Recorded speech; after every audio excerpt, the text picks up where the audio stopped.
Welcome to Witch Hunt Victim Stories, where we discuss the lives and trials of individual witch trial victims. I'm Josh Hutchinson, and today I'm presenting Margaret Scott, an enigmatic woman who was convicted of witchcraft during the Salem Witch Trials and executed. Margaret was hanged September 22nd, 1692, with Samuel Wardwell, Martha Corey, Mary Esty, Alice Parker, Mary Parker, Anne Prudieter, and Wilmot Red. No information is available about Margaret's birth or parents. Her maiden name was Stevenson, and she married Benjamin Scott in 1651. Margaret resided in Raleigh. Margaret Scott was first accused of witchcraft in early July 1692, but was not arrested until late in the month and did not face her first hearing until August 5th.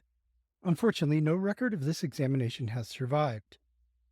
Margaret faced the grand jury on September 15th and was indicted for afflicting Mary Daniel and Francis Wycombe. The evidence against Margaret came in the form of testimony from Sarah Coleman, Philip Nelson, Sarah Nelson, Thomas Nelson, Mary Warren, Elizabeth Hubbard, Ann Putnam Jr., John Burbank, Daniel Wycombe, and Francis Wycombe. Sarah Coleman said, "About the 15th of August last past, that she was tormented 3 or 4 times by Margaret Scott of Raleigh or her appearance by pricking, pinching, and choking of me, and I do verily believe that she is a witch." Sarah and Philip Nelson testified that for 2 or 3 years before Robert Chiletto died, we have often heard him complaining of Margaret Scott for hurting of him, and often said that she was a witch, and so he continued complaining of Margaret Scott, saying he should never be well so long as Margaret Scott lived, and so he complained of Margaret Scott at times until he died. Thomas Nelson claimed that 6 years ago the last winter, Margaret Scott of Raleigh, widow, desired me to bring her some wood, and spake to me several times for wood, and I told her that I owed her 10 shillings, and I would bring her wood for it, and she was not willing to set of that. Earnest she was for me to bring her wood.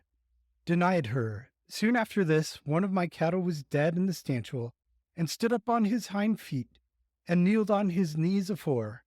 And little after this another of my cattle was dead in the yard, his neck under a plank at the barn side, as if he were choked. And after this, and ever since, had hard thoughts of this woman, and my neighbors told me something more than ordinary that my cattle died so, and I do verily believe that she is a witch.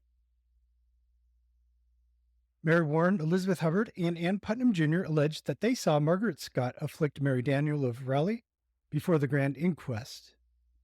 Mary Warren said Scott hurt her, said Warren, also before the grand inquest.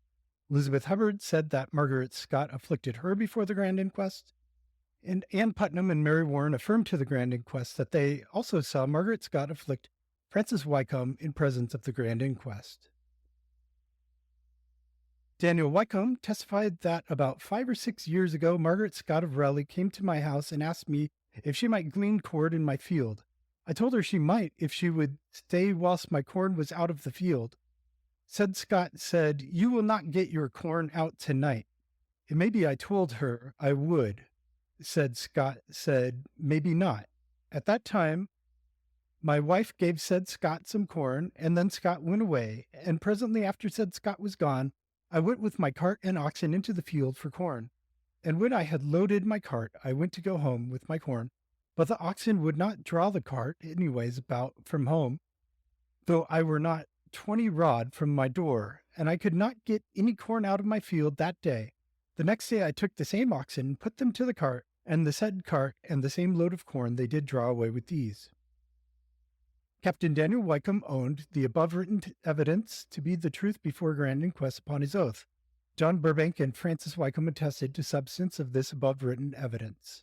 As that said Scott said, "It may be you will not get your corn in tonight, therefore let me glean tonight," and that the oxen would not go forward, but backward with the load of corn, nor the corn could none of it be got in that night.